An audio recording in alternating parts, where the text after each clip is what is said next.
Jæja, það eru komin hérna í Ögmundarhraun, skammt austur af Grindavík, miðjavegu milli Ísólfsskála og Krýsuvíkur, nánar tiltekið á stað sem heitir Katlahraun, stað sem ég hef ekki hugmynd að vera til, bara fyrir skemmstu, og ég er sannfærður að Íslendingar vita ekki af svona upp til hópa.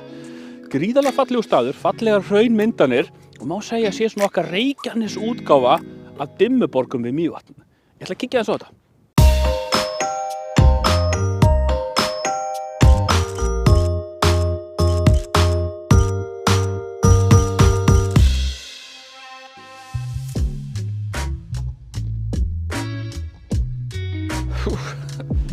Já, þetta er heldur betur stórfenglegt. Ég frétti áður en ég kom að þetta væri flott, en ég vissi ekki að það væri svona, þetta er svo hrikalegt og úfið og svona, já, svona eiginlega hálf drungalegt á köflum, óbóðslega fallegt að sjá og svona ekki rangt að líka þessu einmitt við Dimmuborgir, við Mývatn.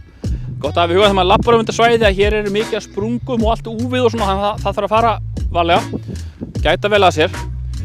Sömuleiðis gott að hafa í huga þegar maður kemur akandi hérna að, það er auðvitað að finna þetta, maður fer bara hreinlega niður afleggjaðan Selatöngum sem er hérna, já, miðjavegu milli Ísólfsskála og Krýsuvíkur.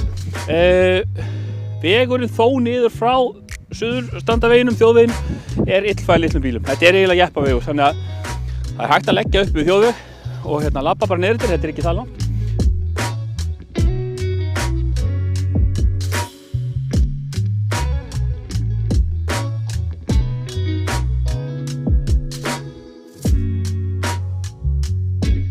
Mér skilst að Ögmundarhraunið hafi runnið hérna ofan úr gígum aðeins ofar fyrir 2000 árum og ástæðan fyrir því að þessi ketill myndast hérna er að hraunið mætir sjó, hérna rétt handan við vegginn fyrir aftan mig er í rauninni bara hafklettar og brimið.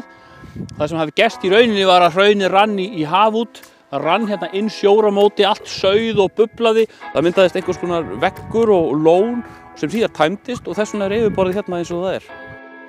Þetta bakum með þessi stútur eða stampur eða hvað maður kallar þetta, þar sem að hraun hefur spýst upp á hérna ákveðnum tíma. Hérna í hrauninu eru þetta mikið af litlum hellisskútum og sprungum sem ég talaði um áðan sem eru gaman að skoða og kynnast.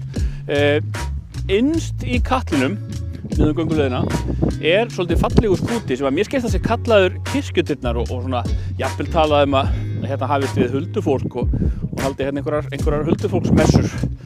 Já, Katlahraun stóð svo sannarlega væntingar, mun eiginlega mikilfenglegri og stórkostlegri staður heldur en ég hafði jafnvel þorað að vona. Virkilega mæli með þessu, þetta er bara steinsnars helgarbíltúr frá höfuðborgarsvæðinu og ef fólk er ekki á jeppa þá leggur það bara upp í þjóðveginn og tekur. Þetta er svona 1,5 km þetta niður eftir, hugsa ég í labbitúr, ekkert mál. Frábær staður, mæli með þessu, sjáumst næst.